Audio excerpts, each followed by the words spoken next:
오늘 영상에서는 권위가 없는 부모 밑에서 자랐을 때 우리 아들, 딸들이 보이는 문제 행동에 대해서 제가 말씀을 드리려고 합니다. 단어 그대로 권위라고 했을 때 좀 부정적인 어감이 먼저 드는 거는 사실이에요.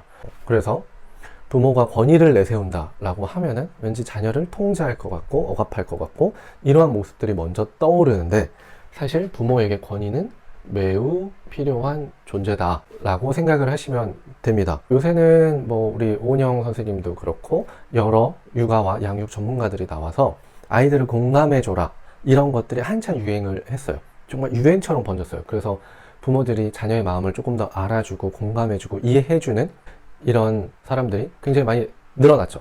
이 부분은 좋아요.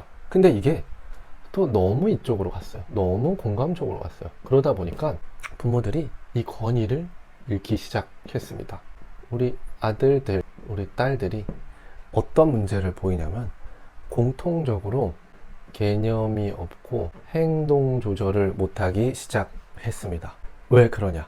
권위란 거는 내가 부모로서, 어른으로서, 연장자로서, 사회적 경험이 많은 사람으로서 아이들한테 설명을 해주고 잘못된 게 있으면은 탁 끊어주는 역할을 해줘야 돼요. 근데 부모가 권위가 없다 보면은 아들들은 어떻게 생각을 하냐? 힘이 점점 세지고 나이를 먹을수록, 그 다음에 신체도 5학년 정도면 엄마보다 더 이제 커지고 고등학교 정도 되면은 아들들 머릿속에는 아빠랑 한번 뭐 싸워볼만 하겠는데, 힘은 내가 더 세겠는데, 이런 생각이 들죠. 부모 없이도 내가 어떻게 좀 살아볼 것 같은데, 내가 이들을 좀 이길 것 같은데, 이런 생각을 하게 돼요, 아들들은. 그러다 보니까 이놈들이 통제가 안 됩니다. 어렸을 때부터 잘못되면은 힘으로 제압하는 게 아니라 부모와 어른의 권위를 내세워서 그거는 하지 마, 그거는 잘못된 거야 라고 교육을 시켜야 되는데, 너무 공감만 해주다 보니까 오냐오냐 큰 거예요. 제 상담 사례에서도 중학교 3학년인데 그 아들이 175에 90kg라 그랬어요. 근데 아빠가 권위가 없네요, 성장하면서. 그러다 보니까 얘가 어떻게 하냐면은 이제 엄마가 통제가 안 되니까 아빠가 나서서 말렸어요. 근데 얘가 아빠를 때리기 시작합니다. 저리 가! 이렇게 밀고.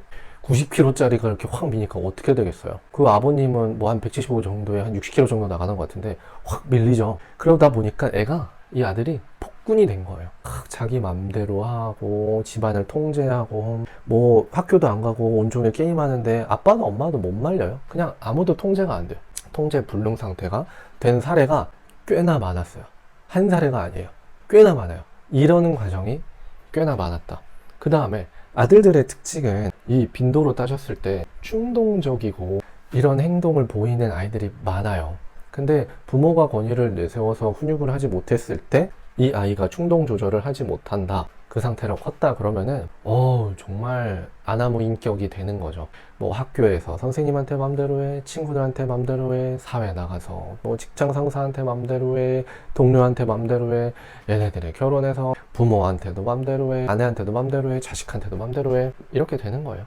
이런 문제를 보이고, 우리 딸들은 부모가 권위가 없으면은 일단은 엄마를 되게 만만하게 봐요. 엄마를 점점 만만하게 본다. 그래서 또 제가 사례가 하나 생각난 게, 5살짜리 여자인데 엄마가 요 권위가 좀 없었어요. 엄마가 그래도 좀 늦게 아이를 낳는데, 그러다 보니까 또 너무 공감만 해준 거죠. 그래서 나중에 어떤 문제까지 갔냐면, 애가 흥분하고 화나서 엄마한테 앉아, 일어서, 앉아, 일어서 하는데 엄마가 그거를 했대요. 저 진짜 깜짝 놀랐잖아요. 그걸 하셨다고요? 제가 이렇게 물어봤어요. 애가 그렇게 명령을 하면은 너 지가 엄마한테 무슨 행동하는 거야? 라고 딱 하고 잘라주고 혼을 내야 되는데, 이거는 공감도 아니고 그냥 그 말을 들어준 거예요. 그건 공감이 아니에요. 그건 절대 공감이 아니에요. 과수용, 허용이에요, 허용. 이 문제를 보이게 된 거예요. 그래서 엄마를 만만하게 보고, 이 아이가 성장을 하면서 여자애들은 되게 감정적으로 부모를 잘 이용을 해요. 남자애들은 힘의 논리에 의해서 내가 더 우위에 있다라고 생각하면, 여자애들은 감정적으로 본인이 우위했다고 생각해서 약간은 뭔가를, 부모를 잘 이용을 하죠. 그래서 아빠한테도 본인한테 조금 제지가 들어오면, 너무 늦게 들어왔다, 뭐 새벽 2시에 들어왔다, 학생인데, 근데 딸 이거는 좀 아니지 않아? 라고 하면은 뭐 어떻게 하라고 막 이러면서 통제권에 들지 않으려고 하고 막 뭐 우리 아빠는 막 나한테 뭐 언어 폭력을 했다, 날 가두려고 한다는 등등등 이런 식으로 통제가 되지 않는 모습을 보입니다. 가장 중요한 거는 부모로서 자녀를 공감해 주는 거는 저도 인정을 해요. 공감 많이 해줘야 돼요, 우리 아이들. 그런데 부모의 권위를 내세워서 잘라줘야 할 때, 문제 행동을 끊어줘야 할 때는 부모님들이 명확하게 하셔야 돼요. 그리고 뭐 아빠가 권위적이다. 그럼 엄마는 좀 수용을 해주고, 아빠가 수용적이면 엄마가 이 권위를 탁 되찾아야 돼요. 아이들이 있는 부부라고 하면은 우리가 권위를 잘 내세우고 있는지, 단호하게 훈육을 하고 있는지 잘 살펴보셨으면 좋겠고, 이 권위를 내세운다라고 해서 자녀를 맘대로 조종하라는 뜻은 아닙니다. 올바른 권위에 대해서 공부를 하고 자녀에게 이런 권위를 제시를 해주셨으면 좋겠습니다.